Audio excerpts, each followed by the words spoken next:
कांग्रेस ने क्यों नहीं कराया? बड़ा मुद्दा है जातीय जनगणना। 1931 के बाद जातीय जनगणना हुई नहीं। या तो फिर आप केवल कह रहे हैं एससी और ओबीसी का सिर्फ आंकड़ा जो है आप वो लीजिए और कोई आंकड़ा लेने की जरूरत नहीं है। किस तरीके की जातीय जनगणना की आप बात कर रहे हैं?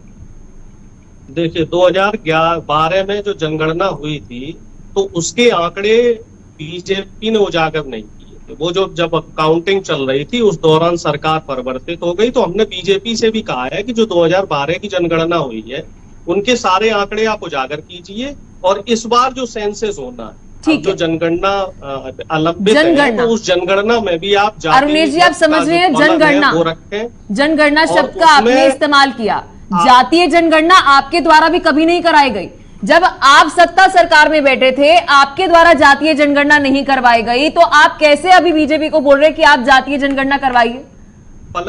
पलक जी आपने मेरी बात पे ध्यान नहीं दिया। नहीं सर, आपने जनगणना का जिक्र किया, मैंने वही पूछा आपसे कि जातीय जनगणना आपके द्वारा भी नहीं कराई गई। यही देखिए मेरा निवेदन है, सुन लीजिए। मैं बड़ा ध्यान से देखता हूँ, हालांकि इसमें आपकी गलती नहीं है।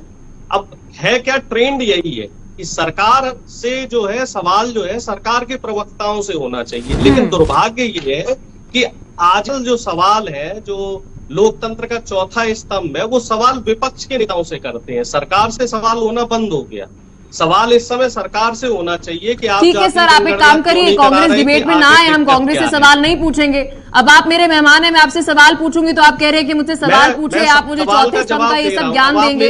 नहीं सर, सवाल मैं सबसे पूछ रही हूँ। आप अगर गेस्ट बैठे हैं सर, आप मुझे कैसे कह सकते हैं कि मैं आपसे सवाल ना पूछूं? मेरी बात को अन्यथा ले रही हैं। देखिए आप मेरी बात को अन्यथा ले रही हैं। मनीष जी, जितने सवाल मैंने मनीष जी से पूछे उतने सवाल अरुणेश जी मैं आपसे पूछ रही हूँ, उतने ही सवाल मैं इम्तियाज जी से पूछ रही हूँ, राहुल जी से भी उतने सवाल पूछ रही हूँ। मनीष जी को आपने काउंटर नहीं किया, आपने उनकी बात पूरी होने दी। इम्तियाज जी को भी आपने बीच में काउंटर किया और मुझे भी बीच में काउंटर किया। मैं जो कह रहा हूँ मेरी बात पहले आप पूरी हो मुझे कह रहे हैं कि मैं आपसे सवाल नहीं पूछूं, आप जो कह रहे हैं हाँ जी जी ठीक है ऐसे करूं, तो सर सॉरी मुझसे नहीं होगा। नहीं देखिए मैडम, ऐसे नहीं होता। देखिए जब मैं आपको जवाब दे रहा हूँ तो आपको पूरा जवाब सुनना चाहिए। मुझे कैसे कह सकते हैं कि मैं आपको क्रॉस ना करूं और फिर उसके बाद आप मुझे ये पूरी सिखा रहे हैं कि चौथा स्तंभ है, हमसे कोई सवाल पूछा जा रहा है। तो सर आप डिबेट में मत बैठिए। पूरे सम्मान, अगर आपको इतनी आपत्ति है सर कि कांग्रेस से सवाल पूछे जा रहे हैं जर्नलिस्ट द्वारा, तो आप क्यों डिबेट में बैठ रहे हैं? आप सीधा बोले कि हम जवाब नहीं देंगे मीडिया के जवाब